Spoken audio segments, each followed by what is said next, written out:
Assalamualaikum warahmatullahi wabarakatuh. Perkenalkan, nama saya Dila Putri Widyawati, NPM 191FF03082. Di sini saya akan menjelaskan atau memaparkan, mereview kembali tentang mata kuliah kimia medisinal, terutama pada prinsip dasar desain obat 3, yaitu mendesain molekul obat yang sesuai dengan targetnya. Selanjutnya di sini ada subtopik, yang pertama ada pendahuluan, yang kedua adalah identifikasi lead compound atau senyawa penuntun, yang ketiga itu mendesain inhibitor untuk suatu enzim, yang keempat adalah mendesain suatu agonis, dan yang terakhir mendesain suatu antagonis. Nah, untuk pendahuluannya itu desain molekul obat dilakukan dengan pendekatan multipore method, di mana molekul obat didesain berdasarkan subunit-subunit atau biopor. Yang dimaksud dengan multipore method itu yaitu suatu obat yang memiliki farmakopor, toksikopor, dan metakopor. Di sini juga terdapat desain obat merupakan proses yang berulang atau istilahnya adalah tahapan-tahapannya. Yang pertama adalah desain atau identifikasi lead compound atau senyawa penuntun. Nah, apa sih yang dimaksud dengan lead compound itu? Lead compound itu adalah suatu senyawa yang terbukti mempunyai aktivitas tertentu. Nah, misalkan kita mempunyai senyawa X atau kita sudah dapat senyawa X. Selanjutnya, sintesis dan uji aktivitas pendahuluan terhadap lead compound. Nah, dimisalkan lagi senyawa X tersebut mempunyai aktivitas. Nah, tapi aktivitasnya tuh terbukti nyata atau tidak. Kalau misalkan terbukti nyata, berarti kita langsung kepada tahap uji aktivitas pendahuluan. Tapi jika masih meragukan atau belum tahu apakah senyawa tersebut mempunyai aktivitas, kita bisa melakukan sintesis terlebih dahulu. Untuk tahap yang ketiga adalah optimasi farmakodinamik terhadap lead compound. Nah, tujuan dari optimasi adalah memperbaiki sifat-sifat yang kurang dari lead compound. Misalkan senyawa tersebut aktif, namun aktivitasnya lemah, maka kita bisa mengubahnya di optimasi ini. Di optimasi farmakodinamik terhadap lead compound. Jika kita berhasil mengubahnya, berarti lanjut ke tahap selanjutnya, di mana optimasi fase farmakokinetik dan fase farmaseutik terhadap lead compound. Nah, fase farmakokinetik ini berarti dikatakan senyawa yang tadi sebelumnya kita ubah atau senyawa lead compound itu sudah terbukti mempunyai aktivitas. Namun, apakah absorpsinya itu baik atau tidak? Nah, kita bisa mengujinya di sini. Nah, dikatakan baik, kemudian kita lanjut ke tahap farmaseutik, di mana senyawa tersebut cocok dengan sediaan seperti apa. Kita bisa mengaturnya di tahapan keempat ini. Setelah kita melalui proses tersebut, yang terakhir adalah uji praklinis dan klinis terhadap analog lead compound yang telah dioptimasi. Nah, uji praklinis ini untuk uji terhadap hewan, sedangkan uji klinis terhadap manusia. Nah, di sini ada kalimat terhadap analog lead. Nah, terhadap analog lead itu dimaksudkan adalah turunan lead compound. Jadi, optimasi itu sebelumnya bisa merubah gugus samping atau bisa beda dengan hasil lead compound yang sebelumnya kita dapat di awal mula di tahap yang ke-1 itu. Nah,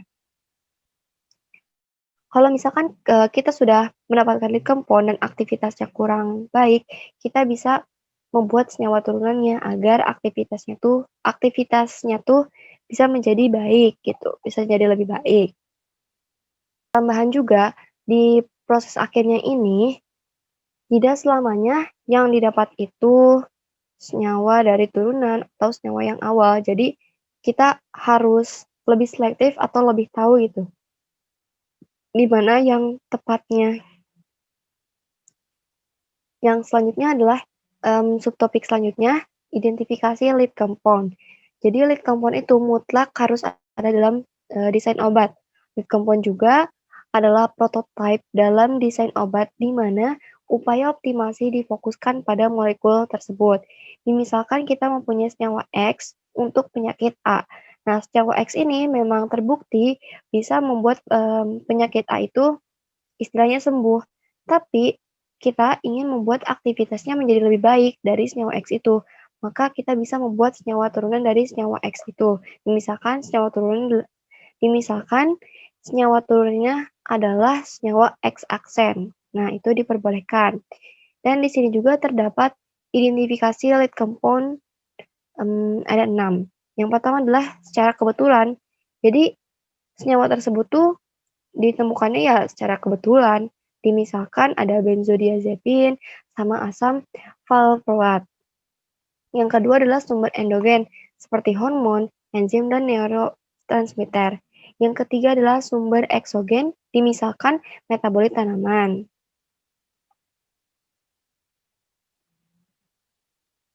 Yang selanjutnya adalah desain obat rasional, sintesis kombinatorial dan HTS, dan terakhir adalah genomik atau protomice.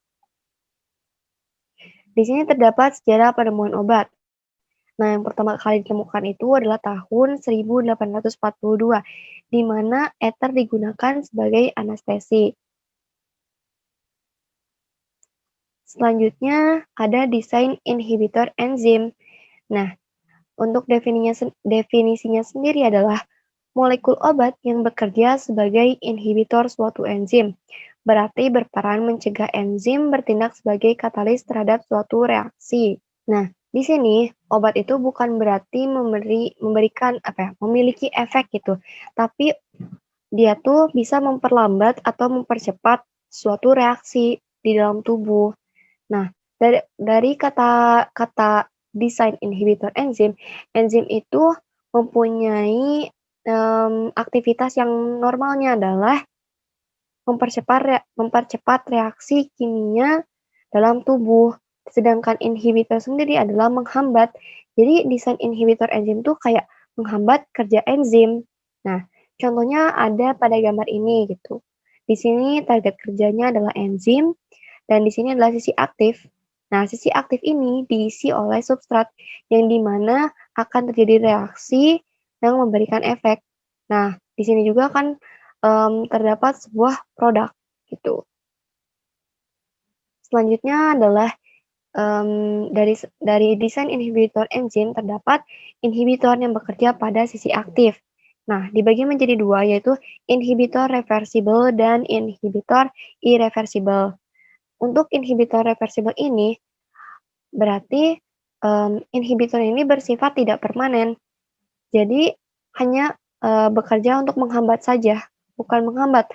Ya, maksudnya lebih ke arah menghambat. Jadi, dia tuh bisa lepas lagi dari sisi aktifnya dan diisi oleh substrat. Dan definisinya di sini adalah molekul obat dapat berkompetisi dengan substrat untuk menempati sisi aktif enzim. Selanjutnya adalah inhibitor irreversible atau istilahnya adalah inhibitor yang sifatnya permanen.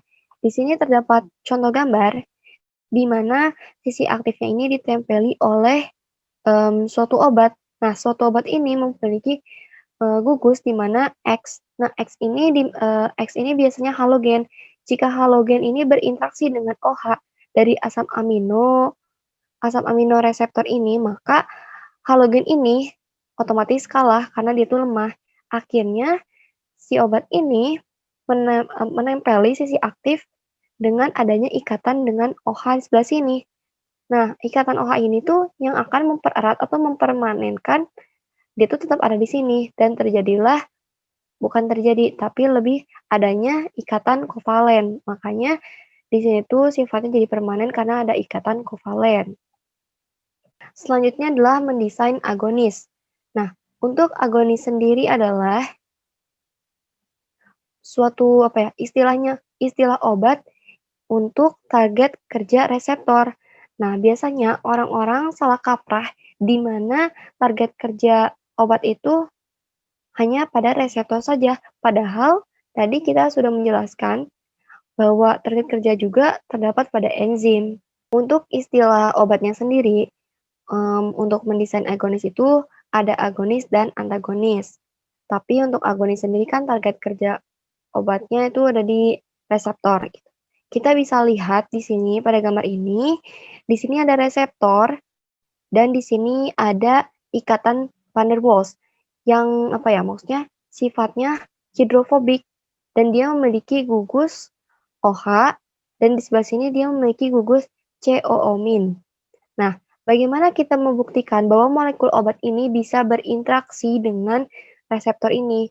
Dimisalkan molekul obatnya adalah ini, gambar yang ini. Nah, untuk membuktikannya ada di gambar 2, nah di bawah. Nah, di sini bisa terlihat bahwa molekul obat ini berinteraksi dengan reseptor.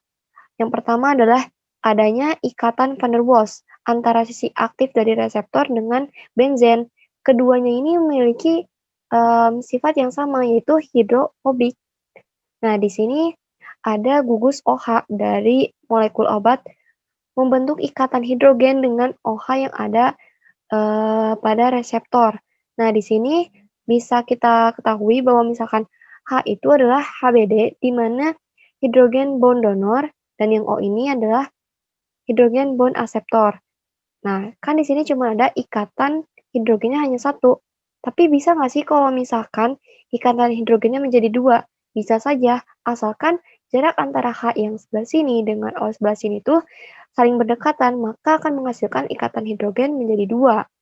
Selanjutnya, untuk gugus yang sebelah sini ada COO2- memiliki ion negatif, sedangkan pada molekul obat memiliki NH2+. Nah, di sini ionnya positif, terjadilah ikatan ionik di sini. Dan akhirnya akan membuat reseptor ini berubah bentuk. Terlihat di sini agak lebih tegak. Nah, ini membuktikan bahwa interaksi antara reseptor dengan suatu molekul obat ini berhasil dan memberikan efek. Nah, di sini terdapat syarat mendesain agonis, di mana molekul agonis harus mempunyai gugus fungsi yang tepat dengan posisi dan ukuran yang tepat pula. Di sini bisa kita lihat ada contohnya, ada 4. Di sini ada benzen, benzen, benzen, dan di sini bukan benzen. Tapi untuk gugus yang akan menempel pada OH-nya itu ada di sini OH, NH2, OH, dan OH. Nah, mereka ini akan membentuk ikatan hidrogen, jadi tidak ada masalah gitu. Untuk benzen sendiri memiliki benzen dan yang ini pun tidak ada masalah karena sifatnya pun sama dengan sisi aktif yaitu hidrofobik. Untuk ikatan ioniknya di sini positif semua, berarti dia bisa memberikan ikatan ionik pada gugus yang ada di reseptor. Selanjutnya di sini ada desain antagonis, atau definisinya adalah suatu antagonis akan bekerja dengan menghalangi berinteraksinya antagonis dengan reseptornya. Tadi sempat terlewat bahwa dalam reseptor itu, nah reseptor ini anggaplah adalah tempat kerja gitu. Tempat kerjanya adalah reseptor, sedangkan pegawainya itu disebut neurotransmitter. Nah, untuk antagonis, bukan antagonis, tapi agonis sendiri, dia itu pegawai agonis, anggaplah pegawai. Pegawai agonis dengan neurotransmitter mempunyai tujuan yang sama, tugasnya pun sama gitu, untuk memberikan efek terhadap reseptor gitu. Namun, untuk antagonis tuh tugasnya sedikit berbeda karena antagonis itu fungsinya menghalangi berinteraksinya antagonis dengan reseptornya. Seperti itu, bisa dilihat pada gambar ini, antagonis yang bekerja pada sisi aktif. Nah, di sini sama, target kerjanya adalah reseptor. Nah, molekul obatnya anggaplah ini kita interaksikan dengan reseptor. Di sini berarti ada ikatan. Di sini, benzen dengan sisi aktifnya. Di sini juga terdapat ikatan antara OH yang sebelah sini dengan OH pada reseptor, ada ikatan hidrogen. Namun yang membedakan adalah di sini. Nah, NH2+ ini jaraknya cukup berjauhan dengan CO-, sehingga tidak memberikan efek pada reseptornya. Makanya bentuknya pun tidak berubah, tetap ya miring seperti ini. Antagonis yang bekerja di luar sisi aktif. Nah, di sini target kerja obat berupa reseptor tuh mempunyai banyak lekukan. tidak hanya binding site atau sisi aktifnya saja. Nah, di sini tuh antagonis memasuki atau mengarah pada lekukan yang lain yang mengakibatkan sisi pada binding site ini menjadi berbeda atau bergeser. Hal ini memberikan efek di mana neurotransmitter tidak bisa memasuki binding site. Jadi tidak ada efek juga. Dari saya, wassalamualaikum warahmatullahi wabarakatuh.